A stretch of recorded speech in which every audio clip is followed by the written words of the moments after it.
Hello everyone. तो आज हम लोग पढ़ने वाले हैं इन्वेस्टमेंट फ्लक्चुएशन रिजर्व के बारे में। तो लास्ट वीडियो में हमने वर्कमैन कंपनसेशन रिजर्व के बारे में देखा था और होल एंड होल हमने देखा था किसके बारे में, तो जनरल रिजर्व्स के बारे में, एक्यूमुलेटेड प्रॉफिट और लॉसेस के बारे में हमने वहां पे पढ़ा था। तो लास्ट वीडियो में हम लोग की वीडियो लंबा ना हो जाए इसके वजह से और ज्यादा एक ही क्लास में बहुत सारे टॉपिक्स को कवर करने के वजह से कंफ्यूजन्स भी बहुत ज्यादा आता है, इसीलिए हम सेकेंड वीडियो में यहाँ पे हम लोग पढ़ने वाले हैं इन्वेस्टमेंट फ्लक्चुएशन रिजर्व के बारे में। और जो दूसरा केस था एक्यूमुलेटेड प्रॉफिट एंड लॉसेस का, वो भी यहाँ पे हम लोग पढ़ने वाले हैं। तो इन्वेस्टमेंट फ्लक्चुएशन रिजर्व, तो मैंने आपको बताया था यहाँ पे क्या कि इन्वेस्टमेंट फ्लक्चुएशन रिजर्व किस लिए क्रिएट किया जाता है कि अगर हम कहीं पे, हमारी फर्म ने कहीं पे इन्वेस्ट करके रखा हुआ है, जैसे सपोज इसमें दे रखा है कि इन्वेस्टमेंट जो है वो हो गया 5 लाख का इन्वेस्टमेंट है एट कॉस्ट, इसे ही क्या कहेंगे, बुक वैल्यू कहेंगे। ये ध्यान में रखना है, इसे क्या कहेंगे, बुक वैल्यू कहेंगे। ठीक है, ये बुक वैल्यू हो गया किसका, इन्वेस्टमेंट का। अब इसमें इन्वेस्टमेंट के प्राइसेस में क्या हो सकता है, इसके मार्केट वैल्यू में फ्लक्चुएशंस आ सकता है। जैसे ये तो हो गया बुक वैल्यू जो बैलेंस शीट में दिख रहा है। मार्केट वैल्यू का मतलब आज के डेट में सेल कितने में होगा। तो मार्केट वैल्यू जो है ये बढ़ा भी दिख सकता है, घटा भी दिख सकता है। तो ये फ्लक्चुएशंस के वजह से कुछ फायदा कुछ नुकसान भी हो सकता है। तो उस फायदा और नुकसान को डील करने के लिए, है ना, मोस्टली नुकसान को डील करने के लिए जो लॉसेस होंगे उसके लिए हम इन्वेस्टमेंट फ्लक्चुएशन रिजर्व क्रिएट करते हैं। ठीक है, इन्वेस्टमेंट फ्लक्चुएशन रिजर्व ये जो फ्लक्चुएशन होगा, जैसे कभी इसका प्राइस जो हो गया, मान लेते हैं 5,20,000 हो गया तो 20,000 से बढ़ गया। कभी हो सकता है 4,80,000 हो गया तो 20,000 से घट गया। कभी 4,50,000 हो सकता है 50,000 से घट गया। तो वो जो घट रहा है उसी को हम लोग डील करने के लिए इन्वेस्टमेंट फ्लक्चुएशन रिजर्व ओपन करते हैं और इसका काम होता है इन्वेस्टमेंट फ्लक्चुएशन रिजर्व का। तो आपको ये बातें समझनी है कि एक बुक वैल्यू क्या होता है इन्वेस्टमेंट का, दूसरा मार्केट वैल्यू क्या हो जाता है। मार्केट वैल्यू जिस डेट को, मतलब आज अगर देखें तो इन्वेस्टमेंट का आज के डेट में मार्केट में क्या प्राइस है उसे मार्केट वैल्यू कहेंगे। बुक वैल्यू आज के डेट में हमारे बुक्स में यानी बैलेंस शीट में कितना का वो एसेट शो हो रहा है उसे बुक वैल्यू कहेंगे। अभी यहाँ पे इन दोनों में कंपैरिजन हम लोग करेंगे, ठीक है, और ये कंपेयर करेंगे कि रिजर्व हमारे पास कितना है। सबसे पहला, if there is no information, ठीक है, अगर कोई इंफॉर्मेशन नहीं दे रखा है या फिर कोई चेंजेस ही नहीं हुआ, यानी दो, इसमें फर्स्ट में हमारा दो केस हो सकता है। ठीक है, फर्स्ट में दो तरह की बातें हो सकती हैं। पहला क्या हो गया कि कोई इंफॉर्मेशन दे ही नहीं रखा है और इसी में book value is equal to market value. Book value market value के इक्वल है, यानी बुक वैल्यू 5 लाख है और मार्केट वैल्यू भी 5 लाख है। तो रिजर्व हमारे पास 30,000 का है, पूरा का पूरा रिजर्व बच गया, कोई फ्लक्चुएशन हुआ ही नहीं है तो हमारा रिजर्व बच गया है पूरा। तो जिस तरह से वर्कमैन कंपनसेशन का काम करते थे, बांटने का, कोई इंफॉर्मेशन नहीं रहता था, इसमें भी वही करेंगे। क्या करेंगे, तो इन्वेस्टमेंट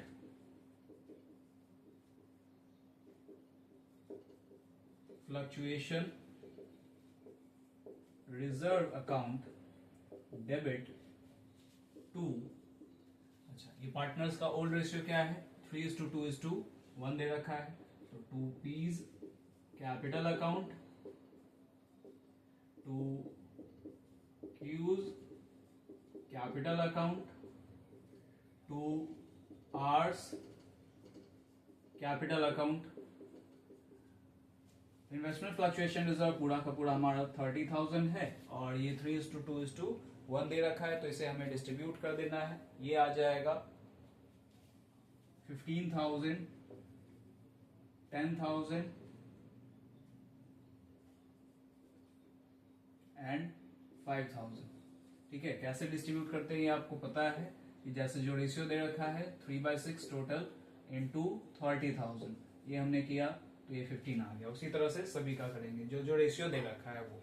ठीक है, ये हो गया इन्वेस्टमेंट फ्लक्चुएशन रिजर्व का पहला केस। सेकंड केस देखते हैं।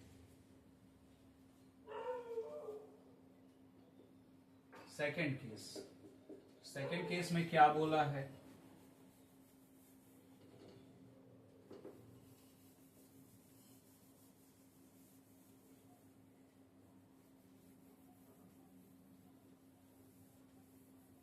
चलो तो सेकंड केस देखते हैं। सेकंड केस में बोला गया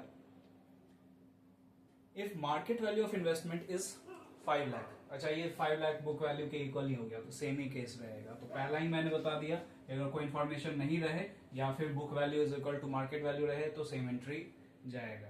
ठीक है, फिर if the market value of investment is 4,88,000, क्या दे रखा है, if market value of investment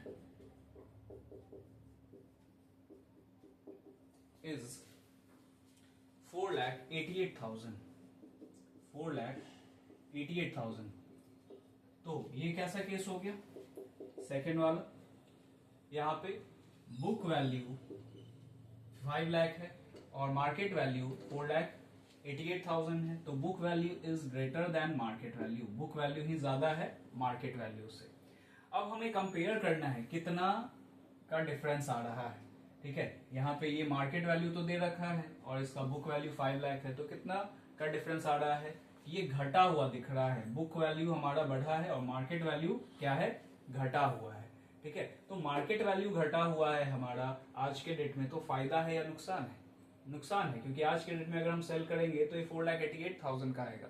अब इस नुकसान को बियर करने के लिए हमारे पास रिजर्व, कितने का रिजर्व है, तो 30,000 का है। अगर हम डिफरेंस देखें तो डिफरेंस कितना का आ रहा है बुक वैल्यू और मार्केट वैल्यू में, तो 5 लाख माइनस 4,88,000, तो 12,000 का यहाँ पे क्या आ रहा है, हमारा लॉस आ रहा है।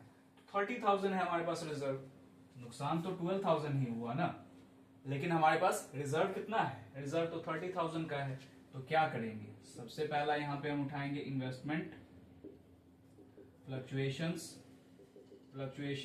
रिजर्व अकाउंट डेबिट, 30,000 है हमारे पास, और जितना से इन्वेस्टमेंट क्या हो गया है, डाउन हुआ है, तो हम यहाँ पे क्या करेंगे, टू इन्वेस्टमेंट अकाउंट करेंगे, टू इन्वेस्टमेंट अकाउंट कितना से, 12,000 जो गैप आया है 12,000। ठीक है, ये कौन से केस का हम लोग देख रहे हैं, book value is greater than market value. Book value कितना है, 5 लाख है, मार्केट वैल्यू कितना है, 4,88,000 है, तो मार्केट वैल्यू कम है, बुक वैल्यू ज्यादा है।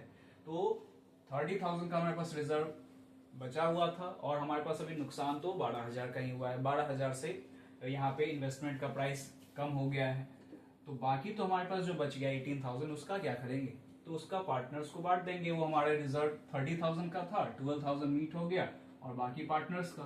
तो please capital account to use capital account to ours capital account कौन से रेशियो में, ओल्ड रेशियो में। ओल्ड रेशियो क्या है, 3:2:1 है। तो ये 18,000 को अगर हम बांटे तो आ जाएगा हमारा 9,000, 6,000 एंड 3,000। ठीक है, 9,000, 6,000, 3,000, ये कितना बटा है, तो 18,000 कौन से रेशियो में, 3/6, 18,000 2/6, 18,000 1/6। ठीक है, ये हो गया सेकेंड केस। तो सेकेंड केस हो गया हमारा। आते हैं अब थर्ड केस पे। थर्ड केस क्या दे रखा है, तो थर्ड केस आपका ये हो सकता है कि if market value of investment is 4,70,000, अगर ये रहे तो आप क्या करोगे।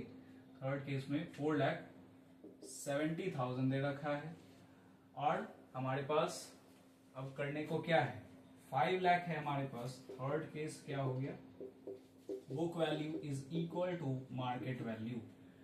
बुक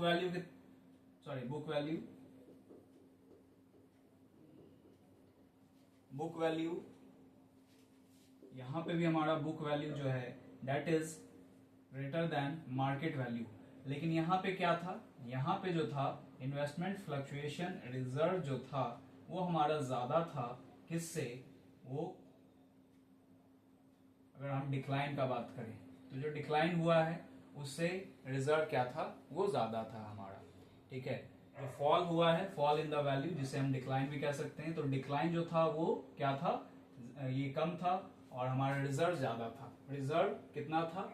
रिजर्व हमारा था 30,000 का और डिक्लाइन था पिछले केस में 12,000 का। ठीक है, अब यहाँ पे भी वही केस हो रहा है कि बुक वैल्यू हमारा कम है मार्केट वैल्यू से। ठीक है, बुक वैल्यू हमारा 4,70,000, बुक वैल्यू हमारा 5 लाख है और ये क्या है, मार्केट वैल्यू हमारा 4,70,000 है। तो बुक वैल्यू यहाँ पे बुक वैल्यू ज्यादा है मार्केट वैल्यू से, मार्केट वैल्यू कम है। ठीक है, अब इसको अगर हम लोग देखें, इसको अगर हम सॉल्व करें तो क्या होगा। अब इस केस में देखते हैं, इस केस में जो इन्वेस्टमेंट फ्लक्चुएशन रिजर्व है वो क्या है, इक्वल टू डिक्लाइन है। डिक्लाइन कितने से हुआ है, रिजर्व हमारे पास 30,000 है और डिक्लाइन हमारा 5 लाख माइनस 4,70,000 तो 30,000, ये दोनों क्या हो गया, इक्वल है दोनों साइड 30,000। कि इन्वेस्टमेंट फ्लक्चुएशन रिजर्व हमारा क्या हो रहा है, इन्वेस्टमेंट फ्लक्चुएशन रिजर्व जो है हमारा वो इन्वेस्टमेंट फ्लक्चुएशन रिजर्व वो फॉल जो हुआ है इन्वेस्टमेंट उसके बराबर है। तो फॉल भी हुआ है 30,000 का। तो अब हमें यहाँ पे एक्स्ट्रा तो कुछ बचा नहीं, तो पार्टनर्स को देने के लिए हमारे पास कुछ है नहीं, सीधा सीधा हम यहाँ पे क्या कर दिए, सीधा सीधा सेटल कर दिए जो फ्लक्चुएशन हुआ है। एक बार और इस केस को आप समझ लें, मार्केट वैल्यू दे रखा है 4,70,000। ठीक है, इन्वेस्टमेंट फ्लक्चुएशन रिजर्व दे रखा है 30,000। इन्वेस्टमेंट हमारा कितना है, इन्वेस्टमेंट का जो फॉल हुआ, आप देखो फॉल जो हुआ है अगर हम लोग डिफरेंशिएट करें तो 30,000 का आ रहा है, यानी कि फॉल जो हुआ है वो भी इक्वल है हमारा रिजर्व से। तो इस केस में पूरा का पूरा हमारा फ्लक्चुएशन चला गया रिजर्व से। ठीक है, ये थर्ड केस हो गया। अब आते हैं हम लोग फोर्थ केस पे।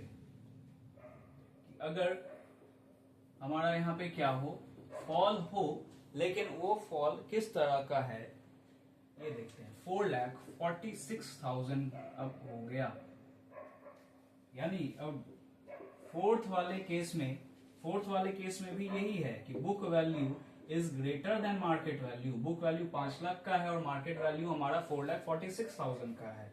लेकिन अब ये क्या हो गया, अब इन्वेस्टमेंट फ्लक्चुएशन रिजर्व जो है वो हमारा कम है डिक्लाइन से, है ना। इन्वेस्टमेंट फ्लक्चुएशन रिजर्व तो हमारे पास बच रहा है कितना, 30,000 ही बच रहा है, हमारे पास है 30,000 ही। और डिक्लाइन कितने का हुआ है, अगर हम डिफरेंशिएट करें तो डिक्लाइन हो गया है 54,000 का डिक्लाइन हुआ है। अगर आप डिफरेंशिएट करोगे तो यहाँ पे जो डिफरेंशिएट आप जब करोगे तो यहाँ पे आएगा गैप 54,000 का। ठीक है, तो 54,000 का हमारा डिक्लाइन हुआ है, लेकिन रिजर्व हमारे पास कितने का है, रिजर्व हमारे पास तो 30,000 ही है ना। तो इसका हम क्या करेंगे अब, तो आपको ये लग रहा होगा कि थोड़ा थोड़ा वर्कमैन कंपनसेशन रिजर्व से ही क्या कर रहा है, ये मैच कर रहा है।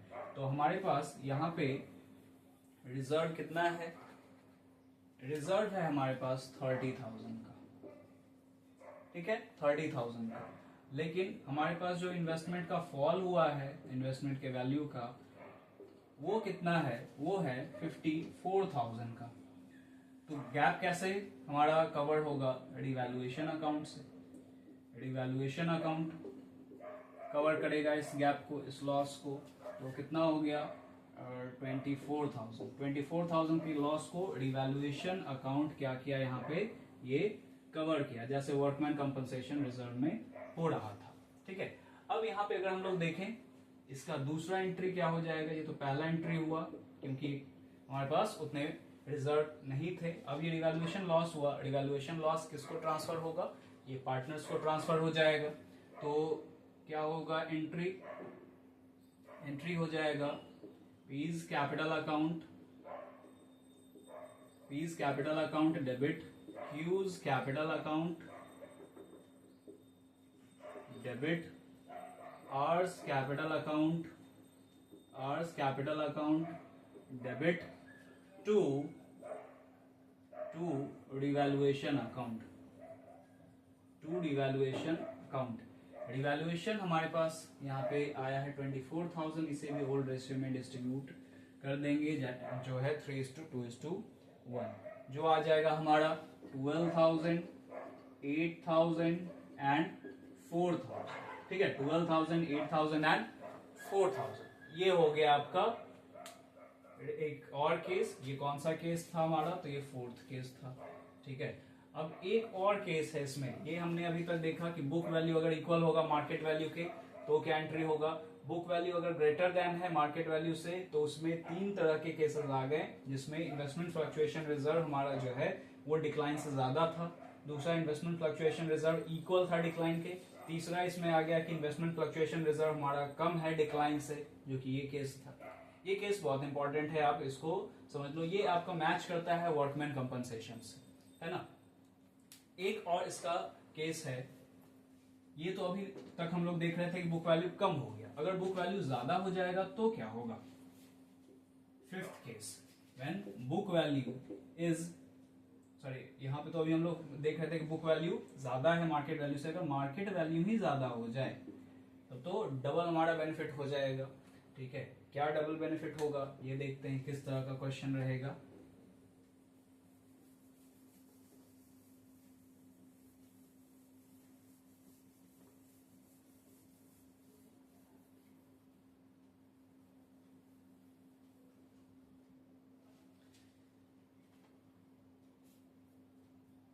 अब है, if the market value of investment is 5,06,000, market value ज्यादा हो गया बुक वैल्यू से, तो यहाँ पे हमारे पास रिजर्व तो पूरा का पूरा बच गया।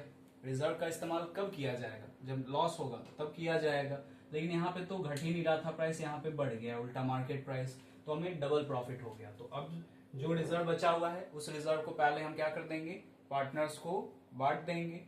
ठीक है, उस रिजर्व को हम क्या करेंगे, पहले पार्टनर्स को डिस्ट्रीब्यूट कर देते हैं, तो क्या हो जाएगा, investment fluctuation reserve account debit 30,000 to P's capital account to Q's capital account to R's capital account. 30,000 हमारा बच रहा है, ओल्ड रेशियो में बांट दीजिए इसको 3:2:1 में, तो कितना कितना चला जाएगा, ये चला जाएगा 15,000, 10,000, 5,000। ठीक है, ये हो गया पहला एंट्री इसका। दूसरा भी तो फायदा हुआ, दूसरा फायदा क्या हुआ, इन्वेस्टमेंट से, इन्वेस्टमेंट का प्राइस क्या हो गया है, यहाँ पे इन्वेस्टमेंट का प्राइसिंग हमारा बढ़ गया है। मार्केट वैल्यू तो 5,06,000 दिख रहा है और जो हमारा बुक वैल्यू है वो 5 लाख है। ठीक है, तो यहाँ पे एक हमारा जो फायदा हुआ तो उसे हम क्या कहेंगे, उसे हम रिवैल्यूएशन से मेजर करेंगे। Investment account debit to revaluation account, revaluation account. तो अभी तक रिवैल्यूएशन लॉस में आ रहा था, अब रिवैल्यूएशन प्रॉफिट दिखा रहा है। तो कितने का, तो ये 6,000 का। 6,000 कहाँ से आया, तो 5,06,000 माइनस 5 लाख, मार्केट वैल्यू हमारा 5,06,000 है और बुक वैल्यू 5 लाख है, तो गैप हम लोग देखें तो 6,000 का फायदा हुआ है, तो 6,000 रिवैल्यूएशन में गया। अब ये फायदा किसका, ये किसको बटेगा, पार्टनर्स को जाएगा। तो तीसरा एंट्री इसका हो जाएगा revaluation account debit to P's capital account to Q's capital account to R's capital account 6,000, तो ये आ गया 3,000, 2,000, 1,000। ओल्ड रेशियो में इसे बांट दिया गया तीनों पार्टनर को। तो इस केस में आप समझ लें क्या हो गया, ये केस, ये हमारा वर्कमैन कंपनसेशन जैसा नहीं है, ये अलग है। इसमें बुक वैल्यू हमारा कम है, मार्केट वैल्यू ज्यादा है। मार्केट में आज के डेट में हमारी इन्वेस्टमेंट का जो वैल्यू है 5,06,000 है और बुक वैल्यू हमारा 5 लाख है, तो यहाँ डबल प्रॉफिट हो गया पार्टनर्स को। एक तो रिजर्व बच गया, तो रिजर्व पूरा का पूरा डिस्ट्रीब्यूट हो गया, और इन्वेस्टमेंट के फ्लक्चुएशन से बढ़ रहा है तो हमारा रिवैल्यूएशन गेन हो रहा है, तो ये गेन हो गया 6,000 का, और फिर गेन भी पार्टनर्स को क्रेडिट कर दिया गया। तो ये हमारा था इन्वेस्टमेंट फ्लक्चुएशन रिजर्व का। इसमें एक्यूमुलेटेड प्रॉफिट और लॉसेस और रिजर्व्स का जो ट्रीटमेंट था उसमें दो केसेस था।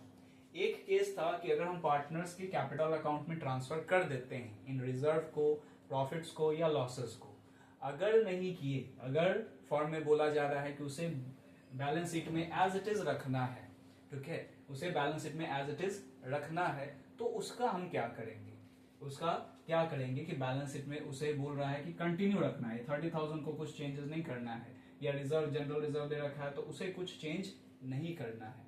तो ऐसे केस में हम क्या करेंगे ये हम लोग देखते हैं।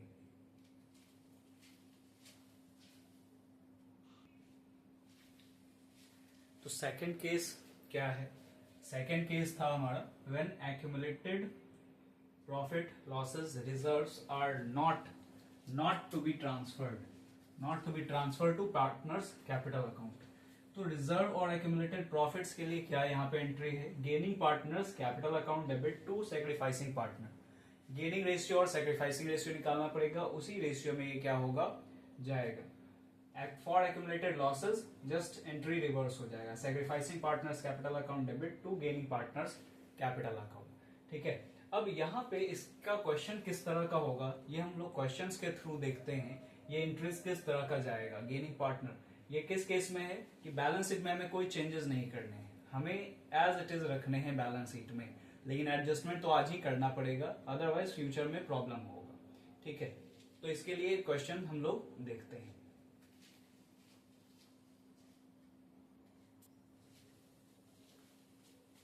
तो अब हम लोग देखते हैं, A, B, C are partners sharing profit and losses in the ratio of 2:3:4। Old ratio दे रखा है 2:3:4, न्यू रेशियो दे रखा है 4:3:2। They also decided to record the effect of the following without affecting their book values। तो इसमें दे रखा है कि ये चेंज नहीं करना चाहते हैं, यानी कि ये बुक वैल्यू में कोई चेंजेस नहीं लाना चाहते हैं, और साथ ही साथ ये पार्टनर्स कैपिटल अकाउंट में ट्रांसफर नहीं करना चाहते हैं इसको। ठीक है, यानी ये बैलेंस शीट में ही दिखेगा। ठीक है, general reserve, profit and loss का क्रेडिट बैलेंस और एडवर्टाइजमेंट सस्पेंस अब ये दे रखा है। इस तीनों में से मतलब इसमें से कोई भी एक भी दे रखा हो सकता है आपको क्वेश्चन में। अब इसका करना क्या है, सॉल्यूशन क्या है? सबसे पहले हमें नेट इफेक्ट निकालना पड़ेगा। अगर सिर्फ जनरल रिजर्व दिया रहता तो कोई इशू नहीं था, उसका हम अकेले ही काम कर लेते, और कैसे करेंगे ये भी देखेंगे। ये तीन चीजें दे रखी हैं, तो नेट इफेक्ट हमें निकालना पड़ेगा। जनरल रिजर्व, उसके साथ जो प्रॉफिट आया है, प्रॉफिट का यहाँ पे क्या था, क्रेडिट बैलेंस था, इसीलिए इसे हम क्या करेंगे, प्लस करेंगे। ठीक है, इसे हम क्या किए, प्लस किए, प्लस कर दिए, आ गया 60,000। उसमें से एडवर्टाइजमेंट सस्पेंस, क्योंकि ये लॉस है, इसे माइनस कर दिए हम लोग। तो माइनस करने के बाद आया 45,000, ये हो गया नेट इफेक्ट, इसी को नेट इफेक्ट कहेंगे। तो ये नेट इफेक्ट आया। दूसरा काम क्या करना है हमें, गेनिंग सैक्रिफाइसिंग रेशियो निकालने हैं। ओल्ड रेशियो दे रखा है 2:3:4, तो 2/9, 3/9 एंड 4/9 है ना। हम ऊपर वाले को प्लस करके ये डिनोमिनेटर बना लेते हैं। फिर उसके बाद क्या हो गया, न्यू रेशियो दे रखा है 4:3:2। ठीक है, अब डिफरेंस निकालना है, गेनिंग सैक्रिफाइसिंग हमें निकालना है। तो गेनिंग सैक्रिफाइसिंग अगर निकालेंगे तो 2/9 माइनस 4/9, ये क्या हो गया, ये 2/9 आया। तो ये 2/9 क्या आया, ये गेन कर रहा है या सैक्रिफाइस किया, ये गेन किया, क्योंकि ये नेगेटिव में आ गया है और हमने सैक्रिफाइसिंग वाला अपनाया है, तो ये पर्सन ने गेन किया, ए गेन किया, बी 3/9 माइनस 3/9, ये तो कुछ नहीं, ना गेन ना सैक्रिफाइस। यहाँ पे 4/9 माइनस 2/9, तो यहाँ भी 2/9, तो ये पॉजिटिव में फिगर आया, यानी कि ये होगा सैक्रिफाइसिंग पार्टनर। गेनिंग पार्टनर और सैक्रिफाइसिंग पार्टनर निकल गया।